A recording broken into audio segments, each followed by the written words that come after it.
What's up, everybody? Thanks again for stopping by for another edition of March 4th with Mike Bauman. I, of course, am your host, Mike Bauman. Whoever you are, wherever you are listening from, thank you so much for checking out the Badcast. If you're a returning listener, I greatly appreciate your continued love and support. And if you're a brand new listener of the show, man, thank you so much for hopping aboard that pirate ship. You can follow me on Instagram at March 4th Pod. I am on YouTube at March 4th Pod. I'm over there on the TikTok at March 4th Podcast. Hey, man, you know what? If you're here, then that means you found me somehow. And I truly appreciate each and every one of you taking the time to check out another edition of the March 4th with Mike Bauman Podcast.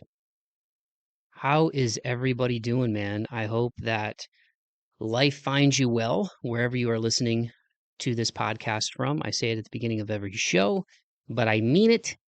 It's a great day to have a great day, man. So whether you're listening to this on your drive into work, on your drive home from work, while you're going through some spreadsheets and hammering out some VLOOKUPs, or whether you're at the gym, whatever the case may be, at home chilling, I just hope that you're enjoying your day, man, and that you're being good to the people around you. You're putting out in the universe what you want to get back, man. That's how it works, okay? Your boy doesn't have the secrets to life, but I do have things in my nearly 37 years on this planet. March 4th is my birthday. Go figure, right? Name of the show. Minus the you, for those of you, those that know, persevere, move forward. Anywho, but yeah, man, just be good to people. Put out there what you want to put back. Try to, tune your antenna away from the negative waves and the negative channels that sometimes try to creep in on your frequency. You know what I mean? Protect your energy. Don't match low frequency behavior. Rise above hatred and anger and, all the negative stuff that's going on. There's a lot of good people in the world, man. And that's what's great, about the world today. I think with social media, you can use it to, spread positivity, or you can use it to kind of go down those negative rabbit holes. And at the end of the day, the algorithm will feed you whatever you continue to feed yourself. So if you engage with content that drives you nuts, it's going to keep showing you content that drives you nuts, because they want you to stay on the app longer, because then that means ideally it'll translate to some sort of sale with one of the advertisers, right? So, for me, I look at shoes, I look at nature, I look at music. Um, funny stuff. Chris Farley, there's like multiple Chris Farley everyday accounts, and they just are dedicated to showing awesome old sketches from SNL. I think it was just his birthday recently. He would have been like 61 years old or something like that. So time flies, man, but I hope everybody's doing well, man. You know, what did Wu-Tang Clan say? Protect your neck. Um, but yeah, protect your energy, man. Protect your energy, be good to people. And like I always say, as a tribute to my grandpa, keep the faith and be kind to one another and be kind to yourselves. And also something my grandma used to say, all you can do is the best that you can do. We all have weak moments. We all have good moments, bad moments. You know, um, Everybody's human, be forgiving to yourself and others, but don't let go of the lesson. That's what I always say. I forgive, but I don't forget. I remember the good, I remember the bad, and I hold those things close. But life is finding me well, man. I'm just trying to stay in shape mentally, physically, spiritually. I'm really excited for 2025. It's been a great start to the year, and I'm happy to continue to bring you guys these episodes. One of my goals this year is to build out that YouTube channel more, because right now it's what you get everywhere else. It's the audio version of the podcast. But your boy's thinking about getting into video. But I'm one of these people that, like, if I'm gonna go in the water, I'm not gonna dip my toe in. I'm not gonna like wade in and then like, oh, it's at my waist. It's really cold. Like I'm getting in. You know what I mean? I'm getting in. I'm getting wet, and I'm diving right in that mug. You know what I mean? So I made a promise to myself last year, that I wanted to do more, video clips from the podcast. And I had a service where, and it was a good service, but where I was doing like audio clips. And then I noticed, like, hey, man, all the podcasts that I love are all doing video stuff. Maybe I need to do video stuff. And I can't really go full vid right now. I probably got to update my camera, maybe a little bit better background than a pull-up bar with some socks on it. I mean, let's be honest, the damage is already done to the door frame, you know what I mean? It's fine, honestly, it's fine. The 900 layers of paint that are on it, from the 50 years that my apartment has been in existence, I think have protected it well enough. But anywho, but yeah, so I made a promise to myself. I'm like, well, if I want to start doing some video edits, then I need to knock them out. So that's what I did. I downloaded DaVinci, free shout out for them. They have a free version that works well. I watched a couple of YouTube videos that I archived, so the first, several times that I did it, I went from, my first clip that I put together, I think took me a couple hours. And now the most recent ones, they take me maybe 15, 20 minutes to do. So yeah, man. And I think that that has helped the show. So, but yeah, so that's a long way of me saying that, I've got some plans for 2025, and I want to keep growing this bad boy. And that's a testament to all of you who have been on this journey with me and continue to listen to the podcast. And like I said a few minutes ago, if you're brand new, welcome to the pirate ship. But I've ranted enough. Chase your dreams, hold yourself accountable, be good, do harm, but take no crap. And actually, that's a great segue into this week's guest because he's a very outspoken guy. He's a very energetic guy. We had a great conversation. And so I don't want to go on too much longer in this intro because I actually kept him longer than I planned on keeping him when we talked a few weeks back.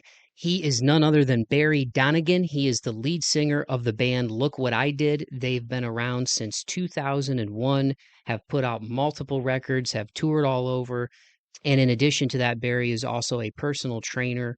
He's a very interesting guy, has a lot of great stories and experiences from his time as a musician over the years.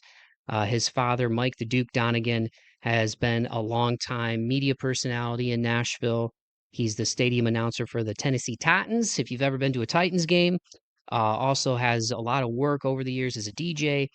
And that's actually what led to Barry getting a chance to see Ozzy with Alice in Chains opening. Can you imagine that show back in the day when he was a little guy, which was an inspiring moment for him? And yeah, just an interesting cat, man. Like I said, he's a guy that very energetic guy. The first time I didn't get a chance to meet him the first time I saw him, but the first time I saw him, and we talk about it on this show, was at Zacapalooza back in 2023, and that's how I came to meet the guys in Sleep Nation. That's how I found out about Hollowake, and really kind of my entry into the local music scene in Nashville, where I've gotten to meet so many wonderful people, like the dudes in Sleep Nation, like Barry, like the dudes in Hollowake. I digress. And it was the first time I had seen Look What I Did, and I like the energy was insane, man. They were all amazing musicians. Barry went from like singing to like spoken word to like screaming. At one point, he was like grabbing some dude in the crowd and like was face to face with him, and the dude was like going crazy with him, rocking some like basketball shorts and stuff. I was like, who is this dude? And we talk about that on here. So we get a chance to talk on this one about Barry's musical journey as a singer, growing up in Nashville, growing up with a dad who's a DJ, and just being in a genreless band like Look What I Did, man. I mean, it's that their musical catalog over the years is really awesome. There's moments where it sounds like it could be Prince, and then there's moments where it's like heavy breakdowns and metal, math metal in there. There's some Mastodon type moments, which he's got memories with those guys in the early years when he used to book shows. So really interesting guy, and I was happy to get him on the pod. So without further ado, I'm going to shut my big yapper and give you guys my conversation with Barry Donegan. Here it is.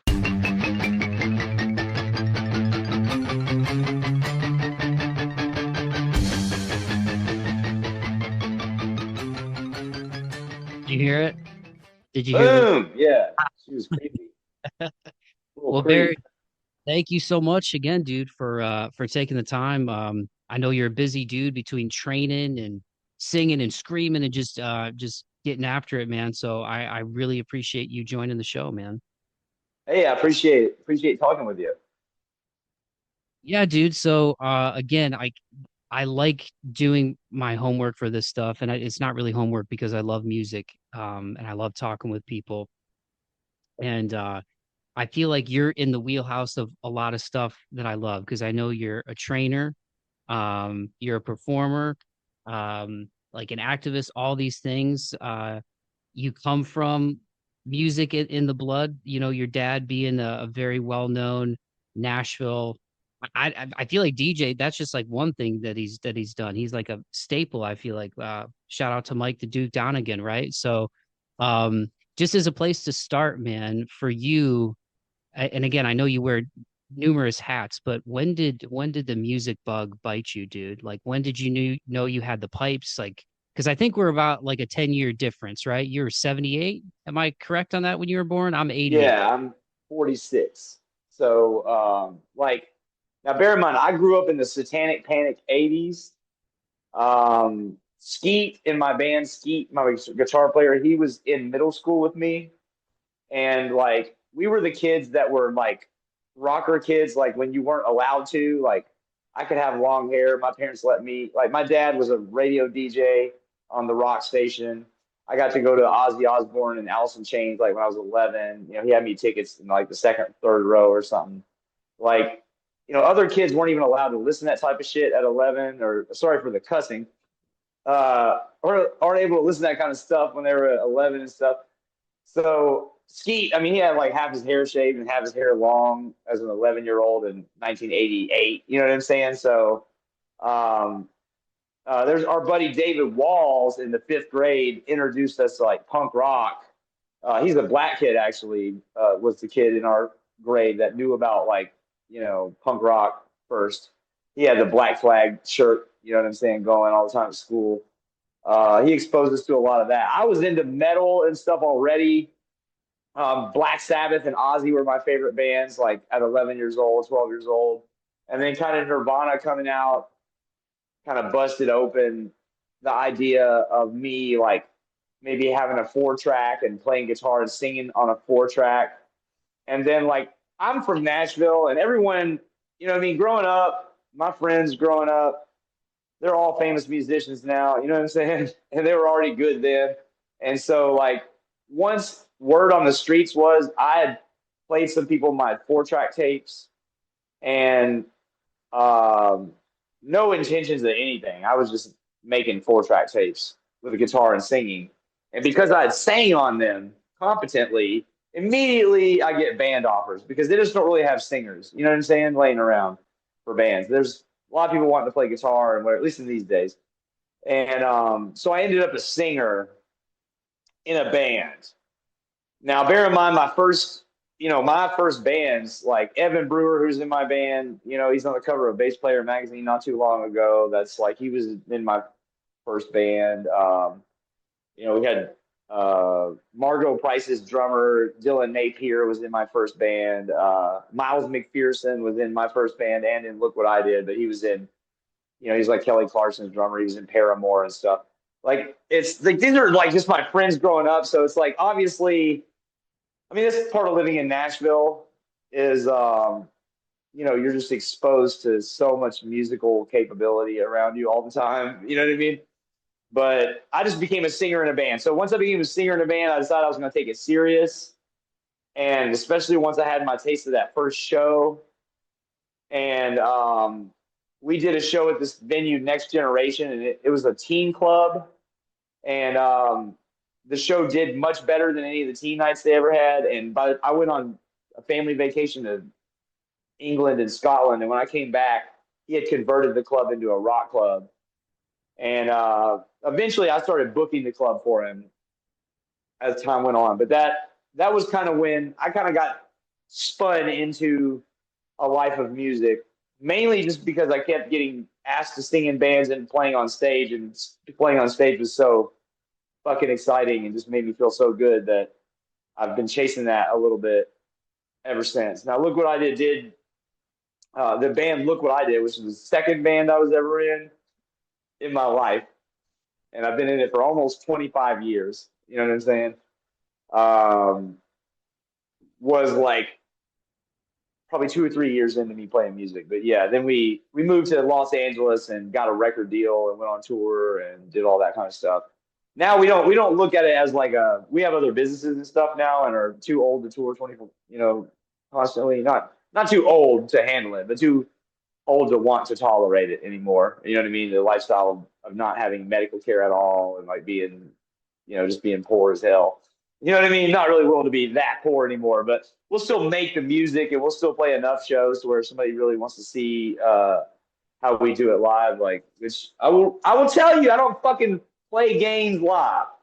I don't give a damn. I mean, I feel honest to God, like if you needed me to fill in for any arena artist and everyone knows their song, and you had me fill in with no warning, just learn the song like the night before, I feel like I could sell more merch than they already are. You know what I mean? Like I feel like their singer's probably a slouch if it isn't like, you know, Prince or fucking, somebody Iggy Pop or something. But I feel like I can go toe to toe with anybody on stage throwing down that part of it at least. You know what I mean? Like uh but yeah, that's kind of where I got spun into it, kind of by, I think, growing up the Satanic Panic '80s. I come from a family of rebels. I'm allowed to get away with being more of myself growing up, probably than most people were. And yeah, it just kind of has spun me down that path to this point. Yeah, it's wild. Like as I got older, so like I got into metal because my big brother he's 6 years older than me. He was born in '82. Um, so he just turned 43. And am I doing my math right? Yeah. Yeah, 43. And so like the mid 90s, that was when like what came to be known as So you new were metal. getting music from him. Yeah, yeah, like what eventually became known as new metal, started or was starting up with like Korn and everything. But he was into like all the 90s, Alice in Chains, Nirvana, love Guns and Roses and stuff too. So, but then I found that was kind of the music that spoke to me the most. But it wasn't until I was older, that I started learning more about like all the satanic panic stuff. Like you would hear stuff growing up in the 90s, before the internet really popped off. There'd be like word of mouth stuff where you'd hear stuff like, oh, if you played the record backwards, it would tell you to like worship the devil or whatever. But the one that really caught my attention, I was probably like 20, man. And I remember Disturbed and I think a few other bands, they did a song about the West Memphis Three, or did like, kind of like more exposure about that, where you know what I'm talking about? It was like those three dudes, I think it was West Memphis, Arkansas. They got blamed for like murdering these kids in like this like satanic ritual. And then with DNA evidence and like modern technology, it came out that it wasn't like they didn't do it. And these dudes were in jail for like a really long time.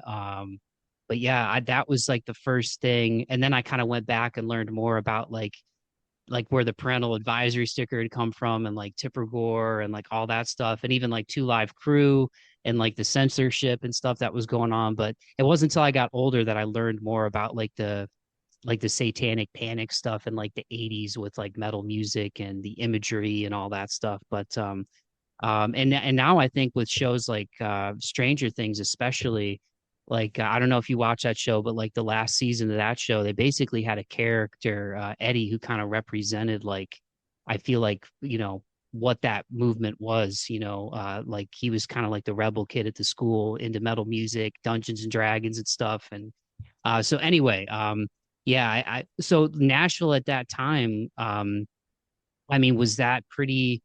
Like, was that as prevalent as like just reading about it? Like, were people really freaked out about like Metallica and Slayer and Ozzy and stuff, or did it just kind of depend on the home you grew up in?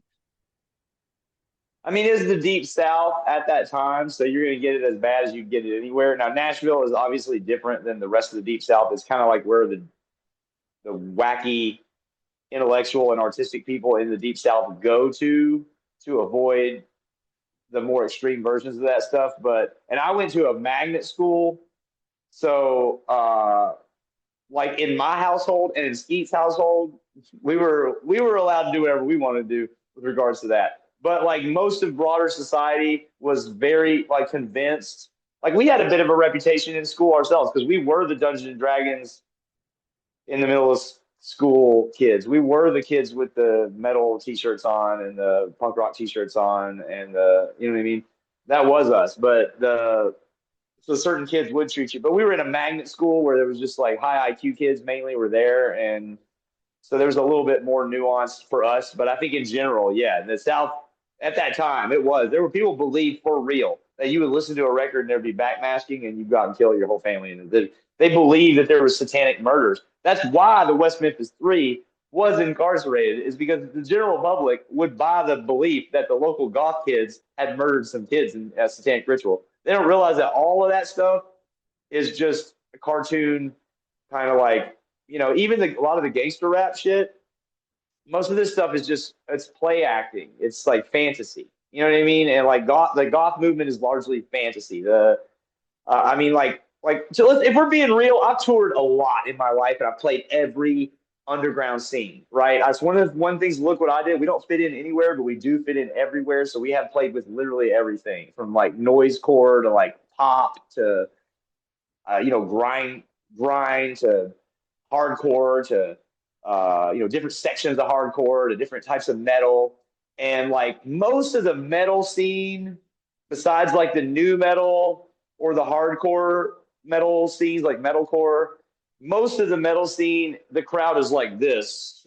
And they're like nerdy guys that like hate everything, including themselves, and hate the music they're listening to, and they're mainly hating on it. And there'll be one or two like things that they have to love or whatever. It's like a certain crowd. Now, like the hardcore scene is like the opposite. They're like involved as fuck in the show. They may try and beat you to death because they don't like it, or they may kill each other because they do like it, one or the other. But they are at least involved in some way. Punk scene's kind of like that too. They're going to be real involved. But the metal scene is a nerd fantasy, Dungeons and Dragons. The lyrics are usually not about anything serious. They're usually fantasy type lyrics. They're so polar opposite from like hardcore that those scenes can't get along, which is weird. Like, me, I feel like most of these genres make for a good transitional part. They're not enough for a whole fucking album to do just only, you know what I mean? I'm gonna have a hardcore band and I'm just gonna play two-step riff, chorus, breakdown, two-step riff, top, ba. I'm gonna do a whole career of that. I'm gonna wander around the country doing only that. Like, that could have been one song on an album, and then they could have had another song that had some other concept to it. You know what I mean? That's just me. I don't know.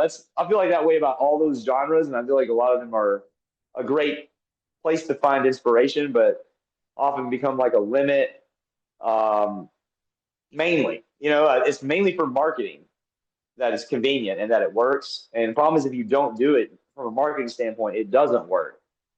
And that's why you don't really get creative new music anymore. That was a little aside, but yeah. Oh, it's all good, man. I love it. Yeah, I mean, I love all that heavy stuff, dude. But I also love like 80s music too, man. And not just like 80s metal, because like Metallica was the gateway band for like a lot of people. Um, but like Prince, Sting, The Police, Talking Heads, like I got all that stuff from my mom. Like the closest that she got to like stuff that me and my siblings listened to was like Pearl Jam. Um, and I still remember she was kind of like semi pissed because I got a chance when I used to do music feature stories for Toledo Free Press. Um, I got a chance to do like a show review story, and I didn't like ever I never did critiqued anything because I'm like dude, I can barely play. I have a guitar in my bedroom that I noodle on for like poops and gigs, you know what I mean? So like I hit up Pearl Jam's rep because they were playing Joe Louis Arena. Um, and if something was close enough to Toledo, I would try to cover it, beyond the local music scene, which I loved covering. I would also cover bands coming through the area. And I'm like, well, that would be sick if I could talk to like Eddie or Stone or one of the guys from Pearl Jam. And they're like, well, they don't do interviews, but I can get you tickets if you want to do like a show about or a story about like the show. And like me at 26, I like took a beat on it for a minute. I'm like, okay, I'll think about it. And then I'm like, what, dude, like, are you insane? Like, if you can get free tickets to Pearl Jam, you get free tickets to Pearl Jam. So I didn't realize they were going to give me a +1. And I called my mom on the way there because she like loves Pearl Jam and like the joking, like, who's your hall pass? I'm sure she had a crush on Eddie Vedder. You know what I mean? Um, but I called her on the way because I had to drive by their place to get to I-75 to go up to Detroit. And I was like, hey, do you, like, she's like, I don't know. What if I can't get in? I'm like, yeah. you know, but they gave me a +1, man, and I was like 11 rows from the floor. It was sick. But anyway, I just went down a tangent. But no, so I kind of I love all that stuff too, man. Like I saw that story that you posted about how you got to meet Ozzy, right? And that was Ozzy and Alice in Chains, like kind of at the beginning of Alice in Chains. I'm jealous as hell of that because one, I love both of those artists as well. I got to see Alice in Chains when they were here with Korn in 2019, and that was like a spiritual experience, man. Like when I mean, just from being a musician, it like I don't know what it's like to perform like that and connect the way that you do on stage. But I know we can relate from like the fan aspect of it, and I can't imagine being like 11, 12 years old and seeing like Lane Staley and all those guys and seeing Ozzy on the same bill. Like um that's crazy. So, but correct me if I'm wrong. So did you get to meet like those guys when you went to the show? No, I didn't meet them. No. I have met a wild number of crazy musicians throughout the course of my life, but not Ozzy.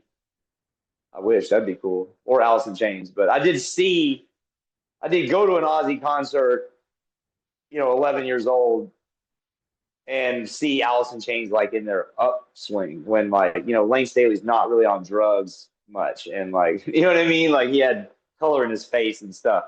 You know what I mean? Like I saw them a couple of times over the course, but it was just kind of defining at that age. I just felt more permission to like different kinds of music, where a lot of people in society in general were kind of like against it. I think the Nirvana thing kind of shifted. Now Nirvana was good to me because I'm a Irish American fucking blonde, blue eyed, fucking thin frame, boned, 5'11" male. So like Kurt Cobain being the generational spokesperson just kind of made my life easier at the time, but of all the things it could have been. But yeah, the it also kind of did bridged the punk rock thing because I feel like Nirvana in a way with Look What I Did was really inspirational in sort of the punk rock approach in that Nirvana is a punk band, but it isn't like a punk sounding band. It's just something else. Uh, grunge, I guess they called it. It's probably post rock in a way. But and with Look What I Did, we've never had a genre. We've always been inspired by like Mr. Bungle or something where you just like you instead of like trying to sound like a genreless thing of chaos like they do, we just kind of like don't have rules about genre at all. Like if we try to do a song, there's just no rules. It could be anything. Now we sometimes include heavy stuff, and therefore when you sometimes include heavy stuff and you don't have a genre, you get jammed into a heavy something sub off genre kind of thing. But I think like what we are is a post everything band. We're just, we're not post punk, but we are. We're not just post rock, but we are. We're definitely post hardcore to a level, probably post metal to a level. We have all those components, but what we produce in the end is none of those things, right? It's not, and that's one problem we've had marketing wise. Like when we put out a record on Combat Records, it was like technically a mathcore record a little bit, but it deviated enough from the genre tropes and shit that it was just hard for people to take at the time. You know what I mean? And then like because that crowd was looking for a certain thing, and we were intentionally not giving them that thing on purpose. We were giving them something like completely different. And then as we evolve, we just keep expanding, including more things, and therefore having less of a channel we can slide down of like, oh, you like this? Well, listen to Look What I Did. Because the thing is like there's not really something like that. You know what I mean? We're trying to be something else, but like something else, there's not like you want to hear something else? They're kind of in '94. There kind of was. It was kind of like something else, something other than some shit you've heard before was automatically the jam. You know what I mean? But there's no mechanism for passing that down on the internet. You have to follow a hashtag. You have to follow somebody else's slide. That's why I feel like for Look What I Did. Our path is just to continue to put out good music and just to continue to play with the internet and see if something goes viral, such that it'll back expose everyone to a lot of the stuff that, you know what I mean? Because everyone loves our music when they hear it. You know what I mean? They just have to be told how to hear it some kind of a way, because we can't just go to the, the beat down moshcore audience and say, hey, we're the new beat down moshcore band, because we're not that or anything else. We're post everything. We just make songs, and they could be out of any genre, and they don't follow a formula. Boom. Well, on that note, man, I wrote down some going through y'all's music, and I have Spotify, so the earliest one that I was able to get back to on Spotify was Minuteman for the Moment, which was like what, '05, I think. So I was Yeah, like '05. I'd have been a junior in high school. So I wrote down some that stood out to me for each of these. So I'm just gonna give you your flowers here real quick, Barry. So I really like the Soiree, Is, Was, and Will Be off of that one. Then Atlas Drugged, 2010. Was it Holding Pattern? Baby Darwin's. And here's some of the notes, and I hate making comparisons, but I wrote like stuff about why I liked him. So the Soiree, and even Moments on that record, I'm a big Mastodon fan, and like they kind of do some of that mathy stuff. And there's a part in the Soiree that gives me kind of like a Mastodon-y type of vibe. Um, and then Is, Was, and Will Be. You mentioned like the post everything like genreless, like that had like a really cool slow intro riff. It was that's was so cool about that. Like you had a song like the Soiree on that, and then that one. Um, and then Atlas Drug with Holding Pattern. That one has almost like a it's like a hip hop beat. Um, and then there's that cool line in there where you're like, blame it on the sheep, and then you're talking about how we're the sheep. I was like, oh, that's dope. And then Baby Darwin's, I felt like just the melody and kind of like there were some like proggy moments in that one to me, but the melody in that one was really sick. And again, just like the juxtaposition of like how different those two songs were. Then Zanzibar 3, Analog Prison in 2015. That one felt like almost like a concept album to me. But the very first song, Brigham Young and David Koresh, Rally the Troops on the Moon. Um, I really liked the very slow, like the cool kind of slow acousticy riff in that one. Like that to me was like straight out of like anything like 90s that I loved. Um, and then on Wait, Don't Jump, you guys had like, and at this point in y'all's discography, like I hadn't heard that yet, but like maybe like a minute in, you guys are doing like some 50s, like almost like a 50s doo-wop type of thing on that one. Yeah. And I thought that was really cool. And then this last one, 2019 Sympathy Porn. Um, I really liked what was it, Pinkies Up, that Poison Cup. There's a cool virtuoso-y kind of like loopy riff in that one. And then It's Inevitable I really loved because it's like it starts off almost like it could be like a Prince song, like something out of the 80s. Like that one gave me like for real, and I'm a Prince fan, that one gave me like Prince vibes. Like I feel like if he was around and he heard that, he'd be like, oh yeah, word. And then by the end of the song, it ends with like kind of like metal, like just like drums, you're screaming. Like it's so anyway, man, wanted to give you your flowers. I listened through all of it, and those were the ones that stood out to me. And as I was learning about you guys and even remembering seeing you live and just like how like just it was just like visceral energy. Like I told you before we hit record, I'm like, this dude's wearing like I'm pretty sure like because again, I'm like a basketball fan. I think you had like Orlando Magic shorts on and you were like I jumping off did. the Yeah. yeah, you were like jumping off the stage at the end. At one point, you were like face to face with a dude. It was like a hardcore show, like a hardcore band, just like screaming. Whatever that song was, that dude knew it too. So that's probably why you did it because he was like singing all the words to it at Zacapalooza. But anyway, give you your flowers for everybody listening. Finish the conversation, but go listen to Look What I Did. I really really enjoyed it, man. I appreciate it, man. It's interesting hearing which songs people gravitate to just because of the variety of things that we do. Like, you know what I mean? Like, you're probably better off listening to us like the way you did, where you just kind of like go through it, listening to everything just to see what kind of hits you and what doesn't, because we do throw so many things at the wall. You know what I mean? But yeah, you were right about that. Zanzibar 3 was a rock opera, so it's a concept album. Definitely, it was like it had a plot, and like you can act it out as a play. Like I'm hoping that one day somebody will, but you know what I mean. Gotta get a big production to do something like that. But you know, it's got the vinyl that it comes with. It has like the playbill and the script and everything, so somebody could theoretically put that as a production together. But yeah, the uh, just kind of like we've never believed in a genre. It hurts us, but it makes the music better, and that's ultimately what really matters. You know what I mean? Like it's interesting you mentioned Mastodon, and that now Mastodon would have been. You have to bear in mind our first record, my first time, came out in like 2003, but we wrote those songs 2001.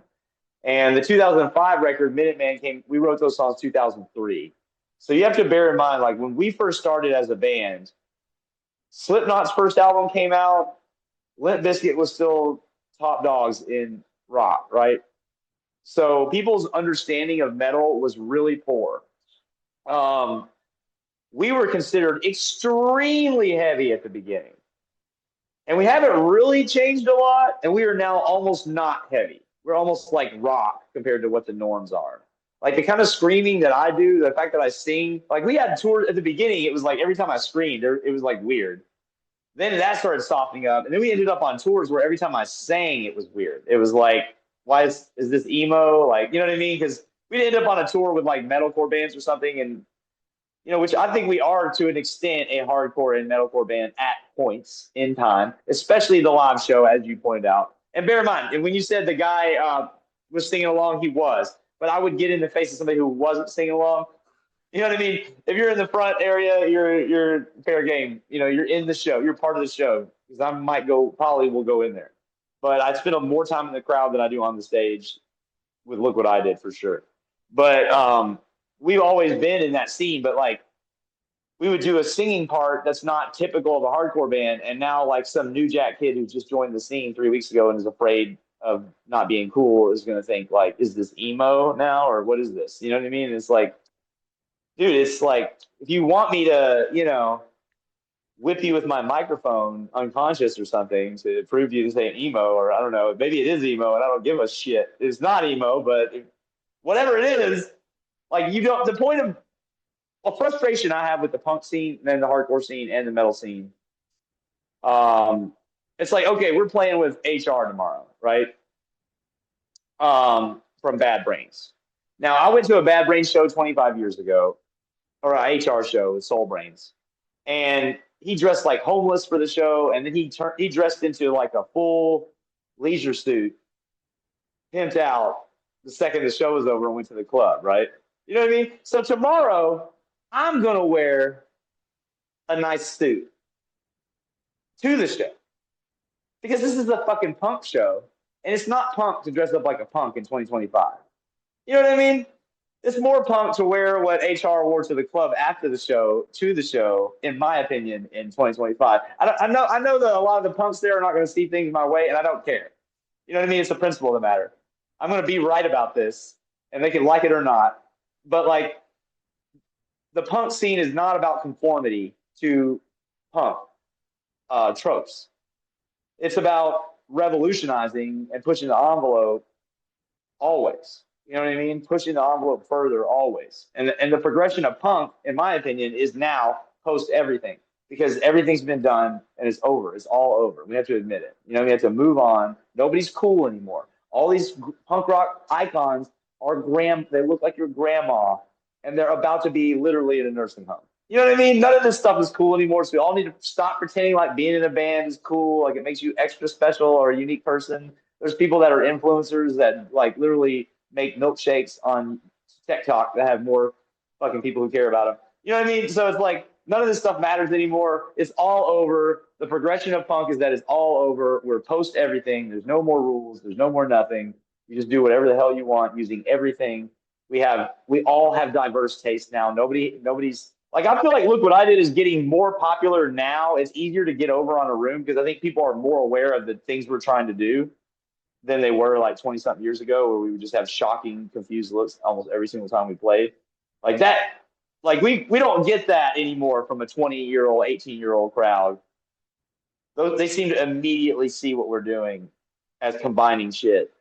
You know what I mean? Like, so I think that things maybe are moving in a better direction for it, but I just feel like that's the thing that's frustrating me with the punk and the metal scene is that often these people are conformist rule followers and they reject anyone who pushes the envelope and does the actual thing that the people that they admired in the first place did in the scene. You know what I'm saying? Like anyone who wants to come along and do a new Black Flag, do a new Dead Kennedys, for real, not to copy those bands, but to be as present in the contemporary moment, pushing the envelope on sound and on ideologies and on what content and lyrics and on fashion, everything. They could be doing all this still, but instead they're like aping something from that literal grandmas.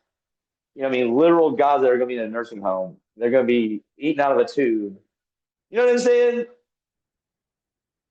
Yeah, Within weeks of now. You know what I mean? Just let's genre. all realize what it is. You know, it's just nothing. No one's opinions and tastes matter. We're just having fun and making jams. Yeah, the genre gatekeeping, like when you were talking about metal nerds earlier, like I feel like there's like good metal nerds and then there's like the bad metal nerds. Like the good metal nerds are like the guys who are gonna like, if an artist like yourself, you put out limited vinyl, they're gonna buy that, they're gonna buy the shirt, they're gonna get the stickers, the pins, they're gonna put it on the jean jacket or whatever, the vest, they're gonna come to the shows. They might not mosh, they might have their arms folded and what I think Jamie Josta has referenced as like the impress me bro stance.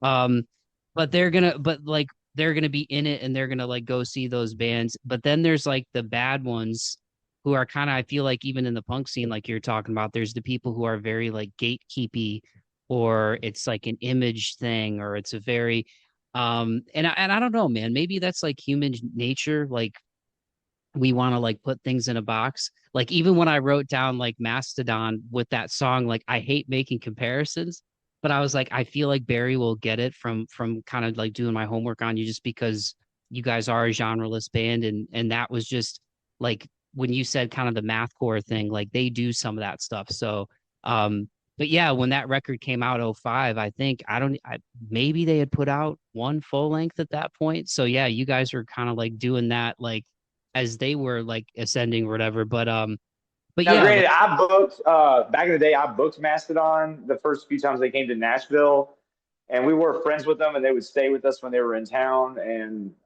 we were a big fan of Remission, that album they put out on Relapse, and so at that time we were familiar with Mastodon very well. I jammed with them. I jammed. Now, granted, we were wasted. This is when I drank, and I was playing drums, and Braun was playing guitar, and uh, Bill was playing bass. So like literally nobody was doing something they'd actually play. But you know what I mean? It was fun. You know what I'm saying? Fun times. Some of the fun times of life, when you think about it. Uh I mean they were an unknown band then, but yeah, I mean we were influenced by Mastodon for sure, but there wasn't much Mastodon to be influenced by. There was just Remission back then. You know what I mean? Like we were when you listen to Men There for the Moment, seriously think about the shit that's going on that album and seriously think about when shit came out. Like there's a lot of things on that album that are basically gent before gent existed. There was, a lot of common tropes now that we were doing that nobody had really done at all back then. Like, we did a lot of singing over heavy parts in ways that was really weird, over extreme metal in a way that's widespread done now, but was almost never done then. And a lot of like major key, kind of like dissonant and major key kind of shit that I feel like you're just now hearing. And but when you just think about when it came out, how little, you hadn't had Norma Jean very much yet. You hadn't had, stuff was not nearly as heavy. And the combination of extremely heavy stuff with other stuff was like almost never done. Outside of like nu metal, where it was like confined to like, pop choruses, and there was occasionally some like ska or reggae or something in nu metal here and there, some little bits of that. But like at that time, there was just not a lot to reference that you would think if you weren't thinking about it that way, it would be hard to see, you know. That's kind of true about everything though. Like when you think about like explaining to some Gen Z kid why Nirvana was cool is not possible because they don't understand that Nirvana was unintelligible screaming to the ear of an average listener at that time. Like Smells Like Teen Spirit was totally unintelligible. It was like, what is this unintelligible mess?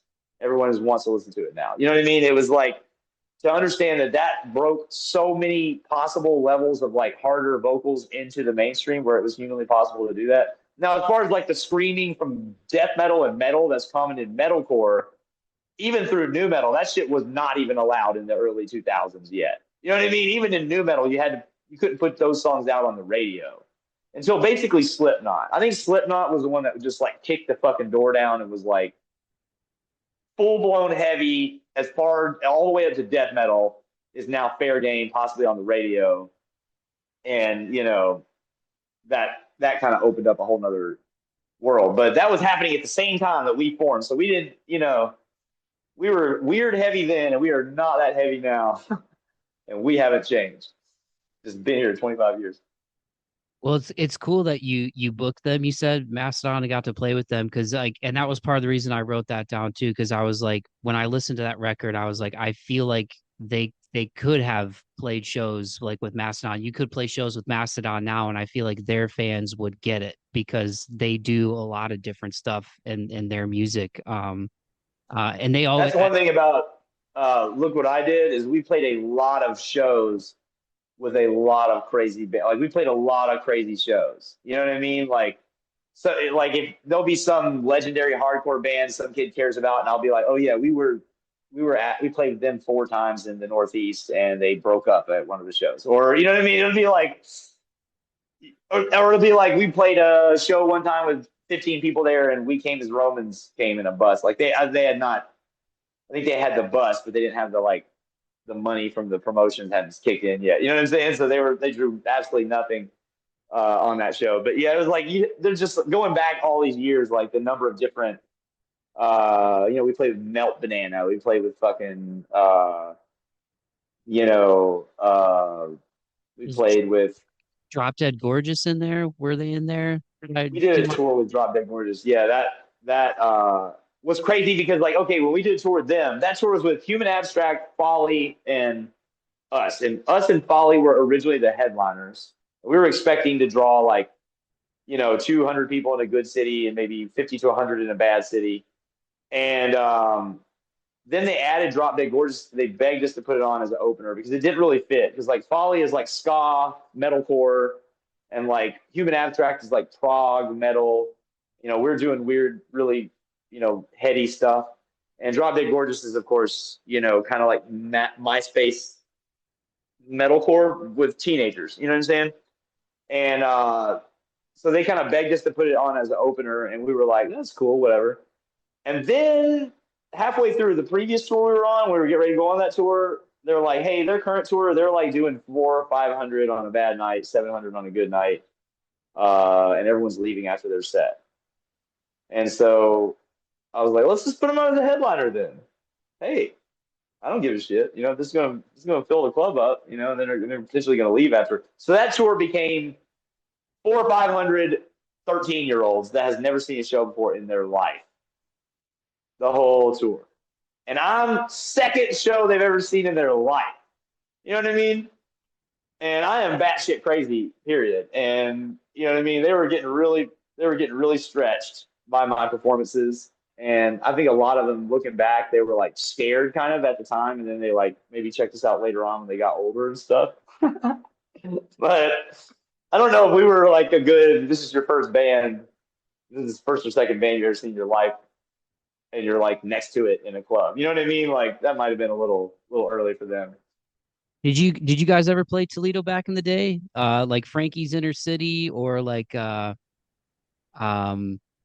oh gosh, like Mickey Finn's, like because Toledo, so like where I'm from, Toledo's like an hour south of Detroit. It's right on the Ohio-Michigan border. We So did twice.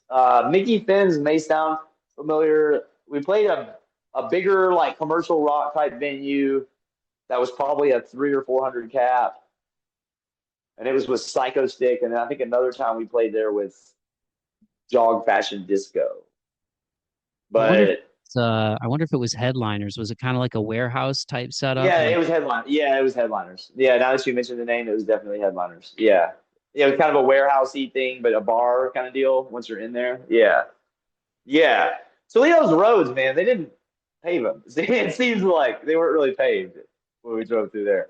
yeah, the pothole Generally, got a lot, especially about Headliners. That was off of Detroit Avenue, man. So yeah, off of it was Detroit. gnarly over there. I distinctly remember how gnarly that was Yeah, over you at had like Headline. Yeah, yeah, like it was right down the street, like on Detroit Avenue where that is. Like you had there was like Raceway Park, which I don't think they turned it into something else. On the other side was like I don't know if it was like some kind of chemical plant or something.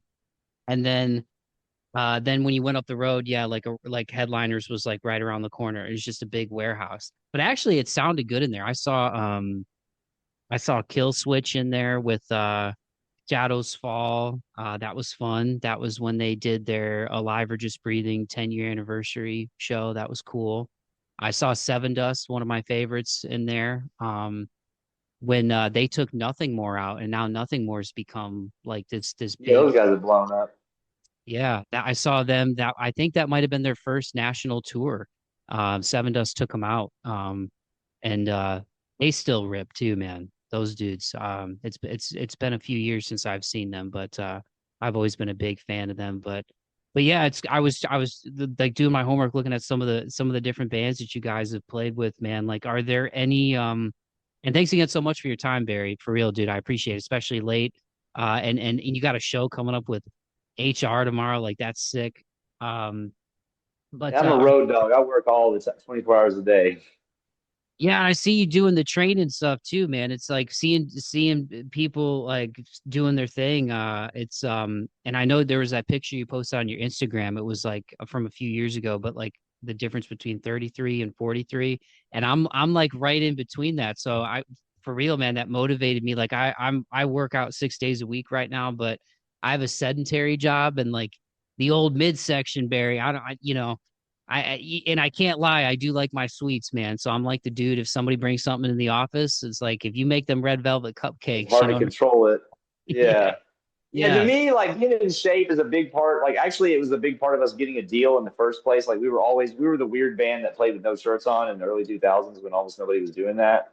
And like, I just get hot on stage. I played shirtless when I was fat too. You know what I'm saying? But being in shape, like, not gonna lie, like being a musician and being 46. Um, I mean, I have a standard I hold myself to. I want to be able to go the living fuck off at full tilt, moving constantly while singing perfectly. That's just the standard I hold myself to. And I have to be like athletically in shape to a crazy level to be able to pull that off. You know what I mean?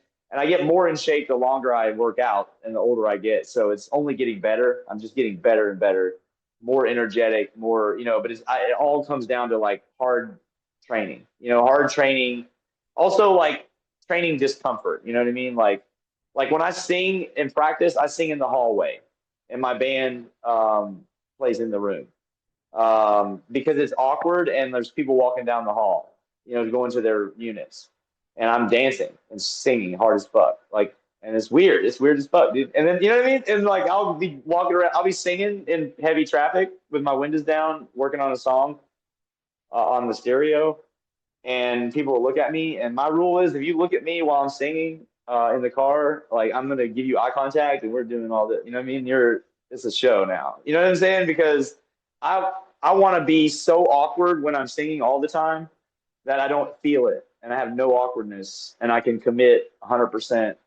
You know what I'm saying? It comes from basketball too. Is like a big part of my life. As a fan of basketball, like the whole icy veins kind of thing, and the whole not having a a long memory of mistakes. Like I noticed in basketball, the guy who takes like 10 or 15 shots in a row and he's talking shit and he's like missing every single shot, that guy is the best player. You know what I mean? He's always the best player because he doesn't remember that he's just missed 15 in a row and he's still talking all this mess and stuff. You know what I mean? If you want to be a front man, you have to be that guy. You have to be, and that's one thing. In basketball, it helps me to train that because in basketball, I have to keep my confidence up. Even if I miss shots, I have to keep my confidence up. Even if I'm like, maybe just like, hey, I'm the only white guy there and, I don't know anyone. And, just like it's an awkward situation, kind of like to maintain your confidence in, you know what I'm saying? Like, so you work hard to maintain your confidence. In basketball, it kind of teaches you how to maintain it in every way. And as a front man, you can't flinch. You have to be 100% sure of what you're doing the whole time, or the crowd will eat you alive. That's just the reality of crowds are cruel and they have a high expectation. You know what I mean? Even though they know most of the time you're a musician, you're not even getting fucking paid. But you know what I mean? They will roast you and tell you. They literally have a review for Look What I Did that says, look, this is the review. Look What I Did is to music as Hitler is to the Jews. You know what I mean? Like, this is an opinion that someone has articulated about my music. I mean, that's how much license people feel like they have to like shit on a musician that's doing something they don't like. You know what I mean? Even if they did intend to make something that you would like. You know what I mean? Like that wasn't even their purpose. But that being the case, you have to have that locked in mentality where you're just unbeatable in your mentality. And to me, basketball is just the greatest way to constantly tune that up. Like make sure if your self-confidence slips, everyone can see it in your body language and they will fucking destroy you. You know what I mean? Like, and just being in a bloodthirsty type environment like that, to me, I think sharpens me. And I just like to bathe in discomfort so that I can be the kind of person that you could wake up at 3 o'clock in the morning and say, hey, we got an angry crowd out here. We need you to say something to chill them out. You know what I mean? And I could be like, oh, it's 3 a.m. and everything, but okay, whatever. Like where I don't need comfort, I can just be plug and play whatever I need to be 24 hours a day. And brutal training, I think is just it's the cornerstone of that. It makes my life so comfortable because I'm so used to uncomfortable shit that everything is comfortable. You know what I mean? No, that's a great way to articulate it, man. Like I got to remember that when I'm ready to wimp out, like doing core after I've just done like legs or something. You know what I mean? When I'm like, I don't feel like I did tonight. I'll admit it, dude. I skipped it. I skipped it tonight. I worked out my legs, and after 40 minutes, I was Like, like, don't forget I the don't feel. best part is that you have to push through shit that sucks. So like remember that's the best part. So when you get an opportunity to push through some that sucks, you'll actually get it's kind of like when you have to hold your pee. You'll find this out when you get older. If you start convenience peeing, you're gonna start getting to where you need to wear a diaper. Because your body's gonna get programmed to pee more quickly and to consider less pee to become more uncomfortable, right? So every time you hold your pee in an uncomfortable way, you're making it hurt less the next time you have that much pee in your bladder. And every time you hurry up and pee because you think you might have to pee later after this drive or whatever, you're making it hurt worse every time you have pee in your bladder, right? This is a moving goalpost that's happening with every single comfort in your life. So it's like the more you sit here and think like, oh man, before I sit down and work, I'm gonna have to get my coffee ready. I need to get my right shoes on. I need to get my like at a certain point, it's like, okay, throw all that out.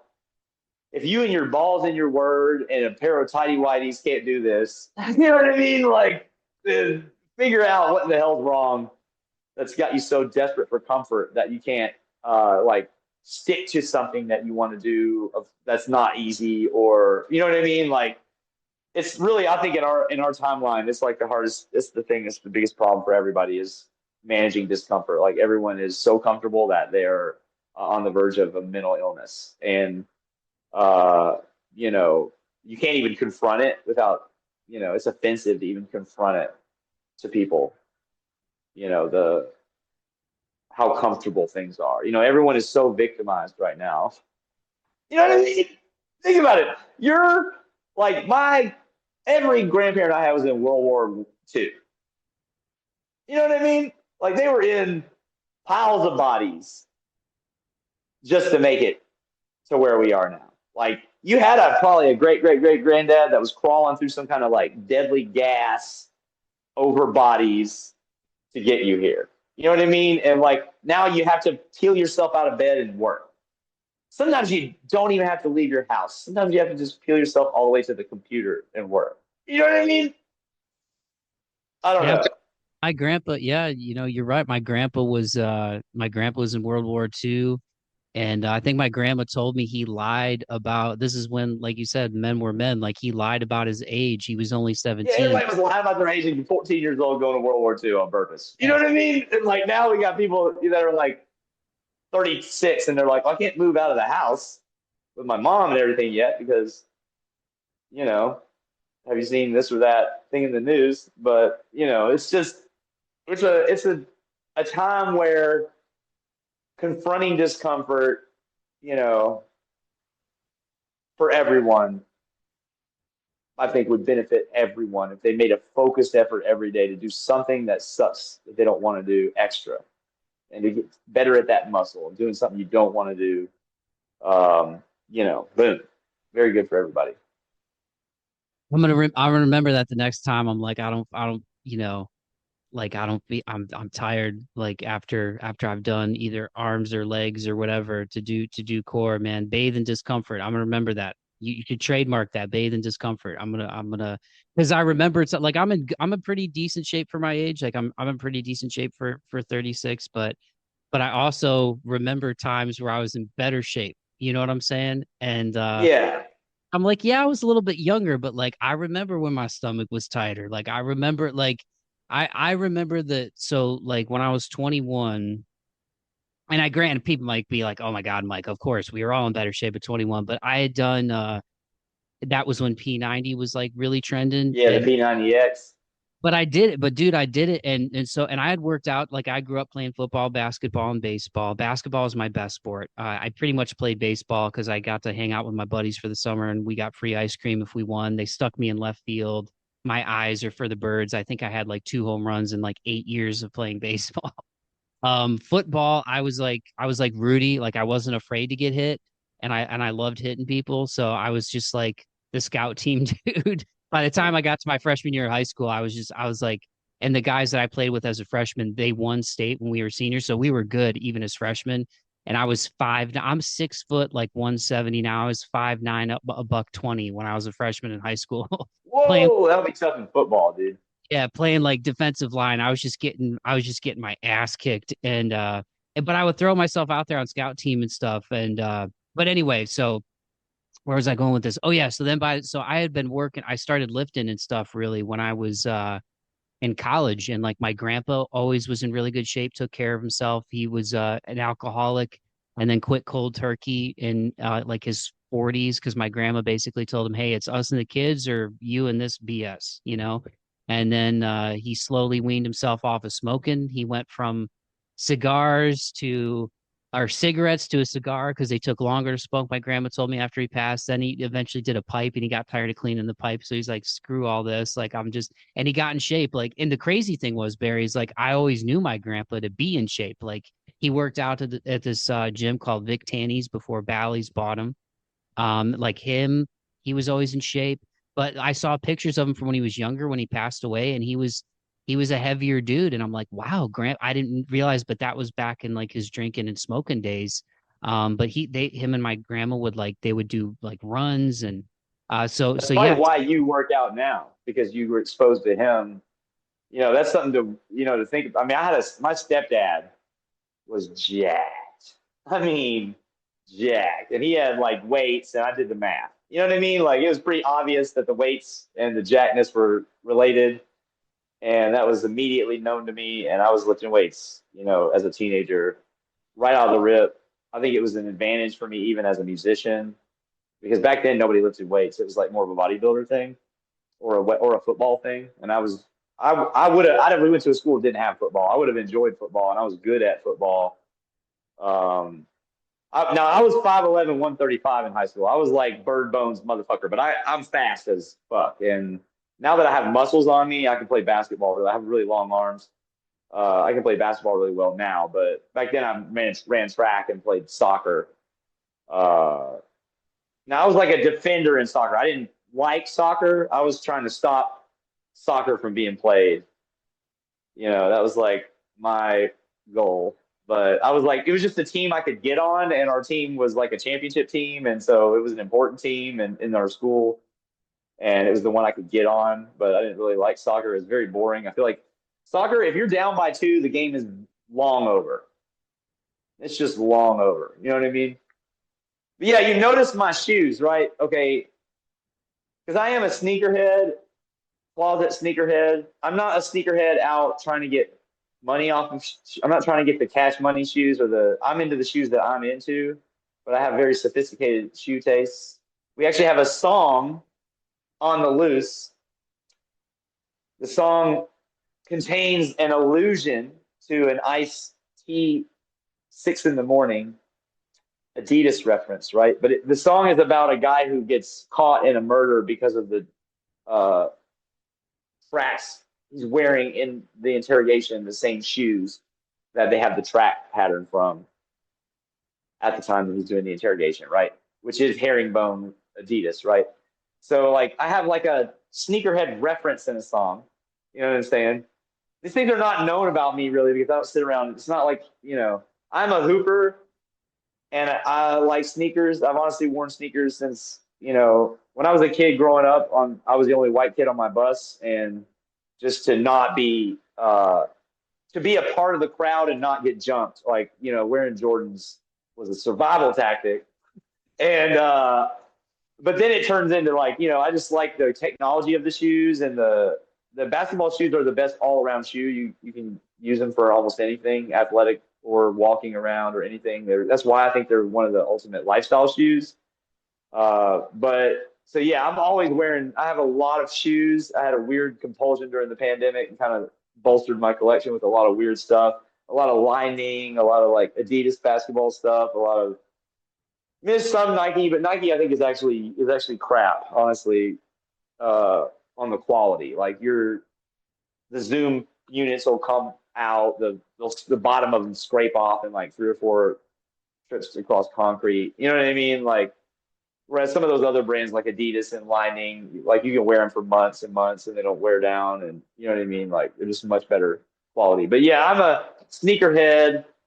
Like if you look across my Instagram, like there's not really the same shoes twice. You know what I mean? Like I got a lot of weird shoes. I got a lot of like Halloween edition '90s friggin' what's his name from the Atlanta Hawks? Dunker Dominique, guy, Dominique Wilkins.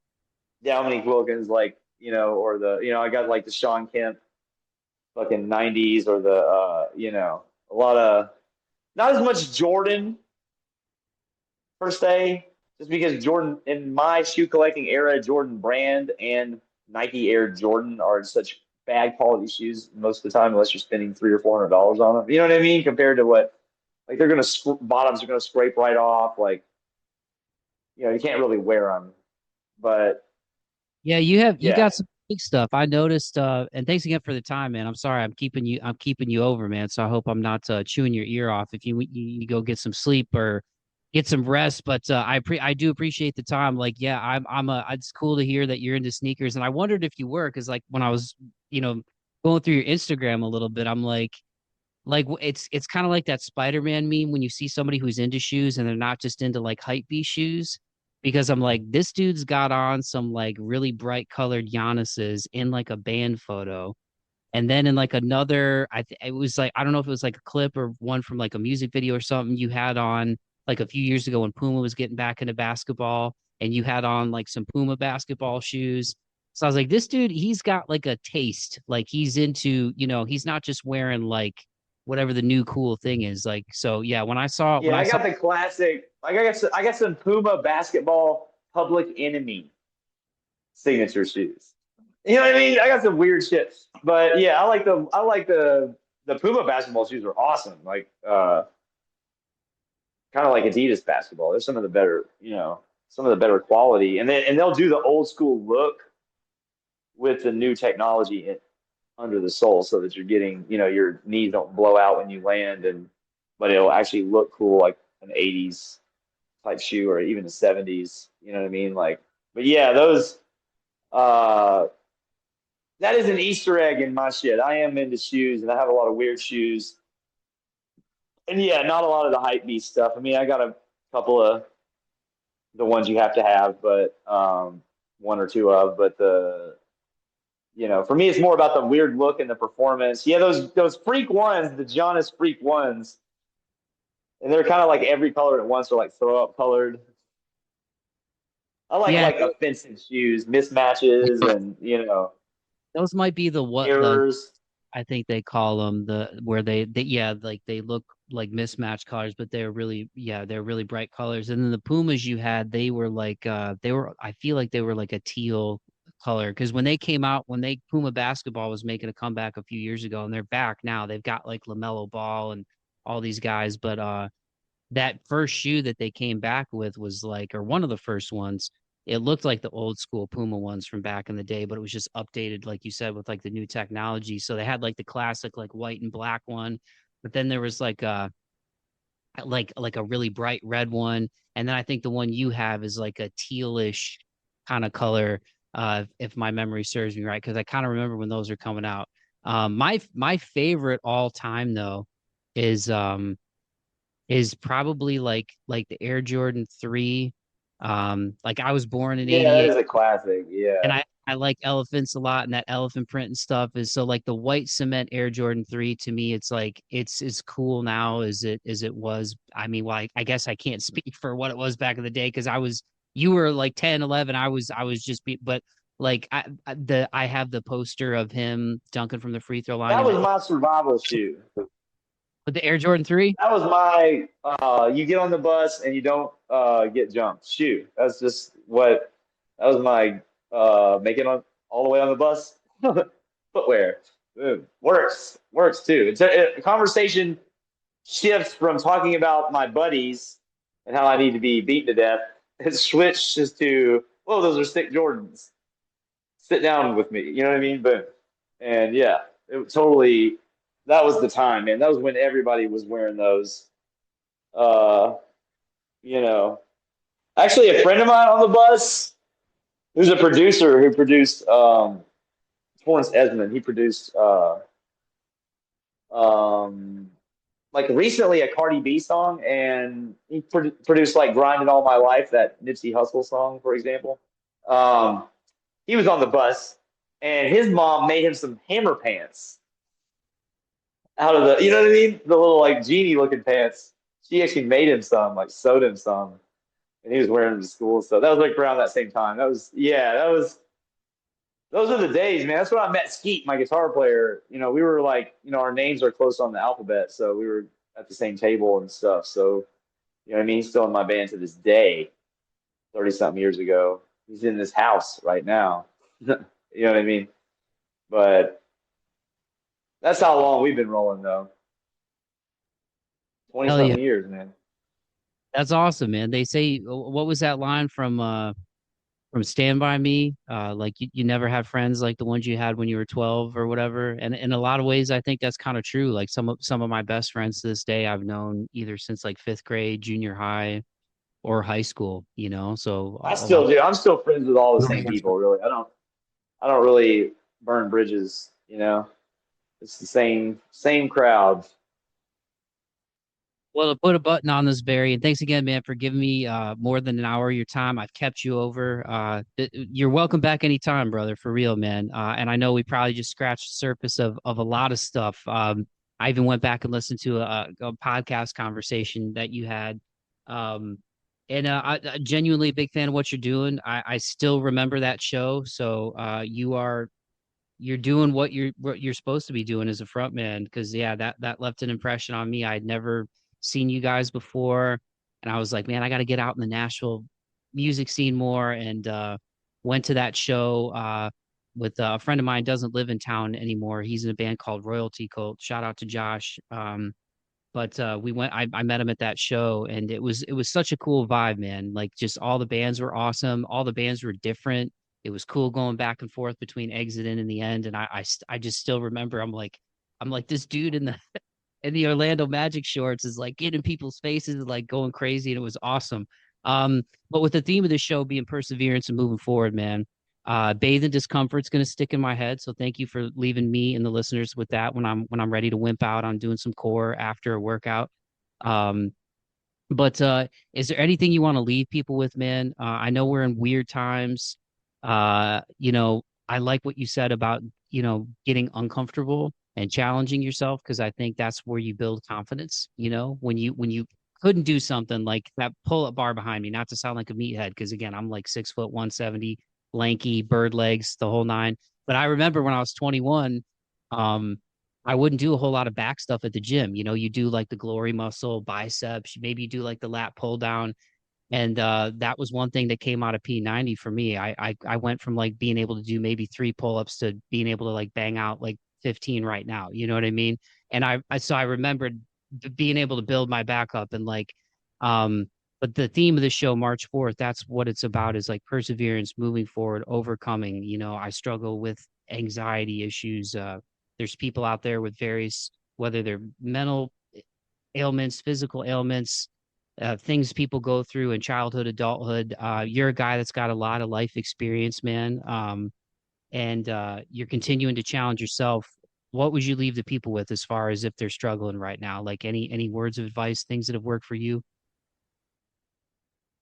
I think it all comes down to just pushing yourself and challenging yourself every day a little bit more and understanding, like, give yourself grace to understand you're not going to be able to overnight explosively do everything you want to do, but just to make small, modest investments out of every day, like with what you're trying to get better at. And if there's something that's bothering you or giving you difficulty, you really need to expose yourself to it more, not less.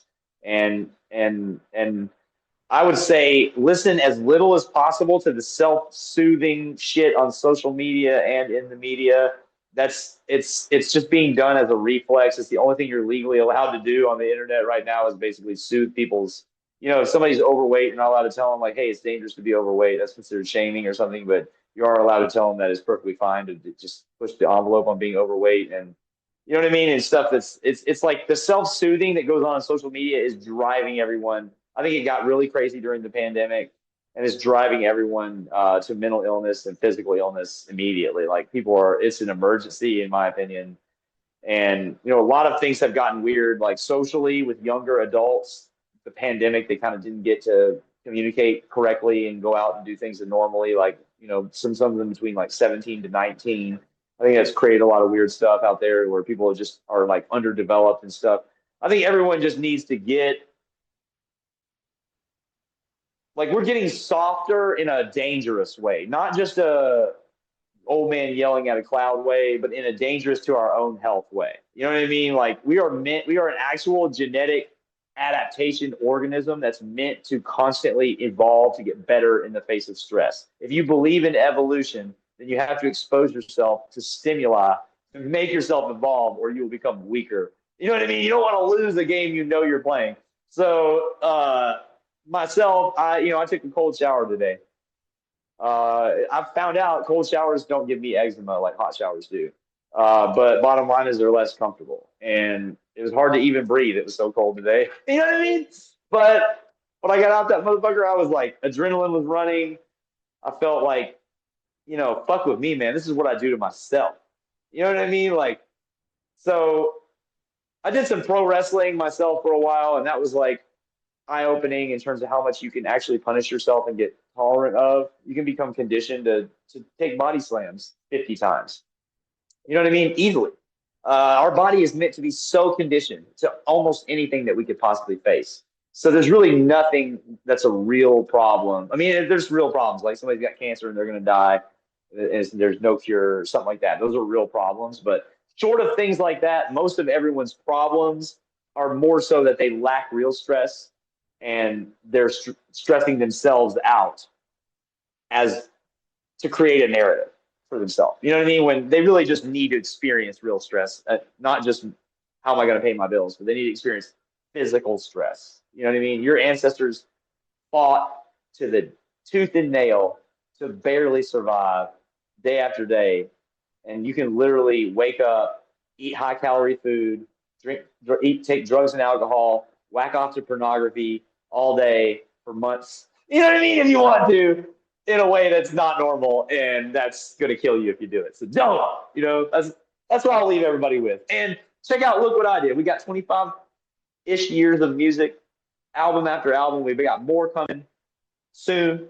And if you need help with motivation or fitness or any of that, holler at me, Barry Donegan, either in person in Nashville or online. If you're not in Nashville, I will convince you to do very good things for your life, uh, particularly in fitness, but maybe more than just that. Boom!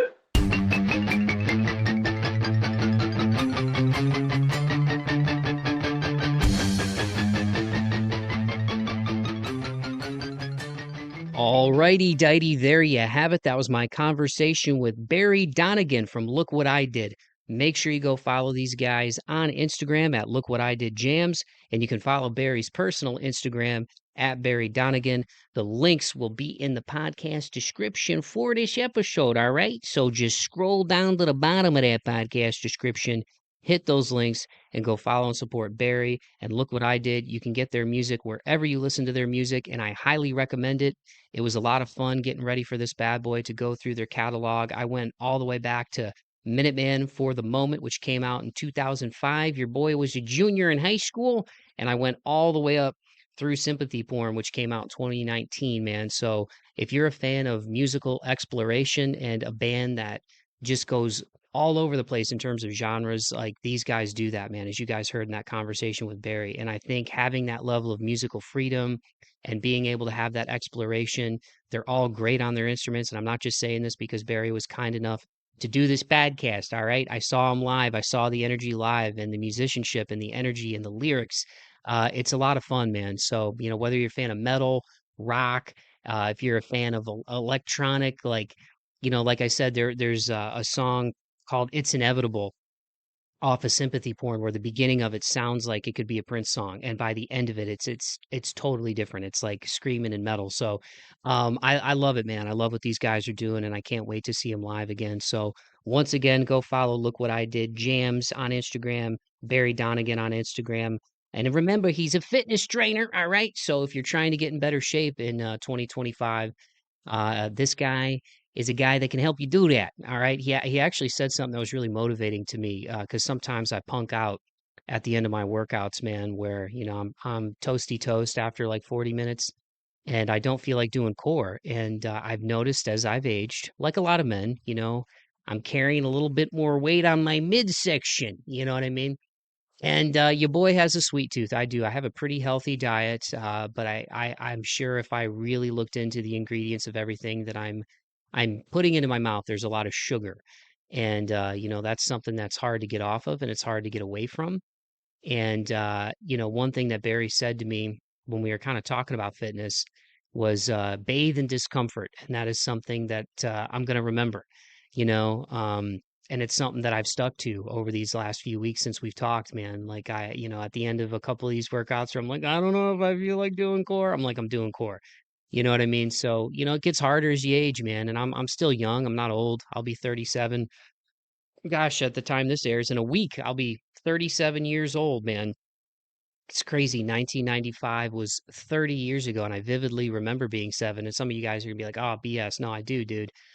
We were talking about shoes and MJ on this podcast, and just geeking out as sneakerheads. And I remember that trip to Chicago the first time in 1995 with the fam, and staying at the Allerton Hotel and getting some deep dish pizza. We actually watched Tommy Boy, went to FAO Schwartz. Michael Jordan's restaurant at the time had a big old mural of MJ like floating through space. Man, it was crazy. I should say flying through space. It's MJ. So it was cool also to geek out about shoes with Barry, because I noticed that if I meet you, I'm going to notice your shoes. Okay. I look at sneakers, because I'm a big sneakerhead myself, and somebody's shoes can tell a lot about a person actually. And so it's cool to geek out with Barry on all that stuff, man. And that's what I love about doing this podcast. I'm not even saying it's to toot my own horn. Like, you just realize, like, Barry's not that much older than me. Um, but at the same time, he grew up in Nashville. I grew up in Toledo, different ways of life, Midwest to the South. Even though Nashville is not like, super, super Southern, especially now. I mean, it's kind of a melting pot for people who have come from all over the country. In a lot of ways, it's kind of like a commuter city now, with especially since COVID. I digress, but different walks of life, man, but at the same time, that common ground for us is shoes, music, and fitness. You know what I mean? So again, at the risk of sounding preachy, man, especially in these weird, divisive, polarizing times that we're in, try to find common ground with people, man, and try to find what the common threads are, because I really think deep down, we all kind of want the same things, man. I think most people want to love and be loved and be left alone. You know what I mean? And have their life the way they see fit and want to live it. And you just got to remember to be kind to people. Stand your ground when you need to, when you're disrespected, but try to rise above the negativity, man. Like I said in the beginning, and if you need some energy and you need some pep in your step, go follow Barry Donegan and go listen to Look What I Did. So I want to say thanks again to Barry. Thanks again to all of you who listen. If you did enjoy the show, if this is the first time that you listened and you're a fan of Look What I Did, or you're a fan or friend of Barry's, thank you for taking the time to hop aboard the pirate ship. If you would be so kind, like, share, subscribe, tell a friend to tell a friend, interact with the content when we post on social media. All those things go a long way, and let the algorithm know that this show was a fun one, and it helps push it out to more people, man. And that's what I want. I want more people to get put on to cats like Barry and what he's doing, and what Look What I Did is doing, man. Still rocking after all these years. So I appreciate all of the love and support. Like I say to wrap up every episode, as a tribute to my gramp, keep the faith and be kind to one another and be kind to yourselves. And like my grandma always used to say, all you can do is the best you can do. So do your best and be good to people, man. Barry was cool, man. He gave me a dealer's choice on this one as far as what song I wanted to use from Look What I Did. And they have a very diverse and extensive catalog, but this was one that stuck out to me. I just love this riff, and I love the entire song.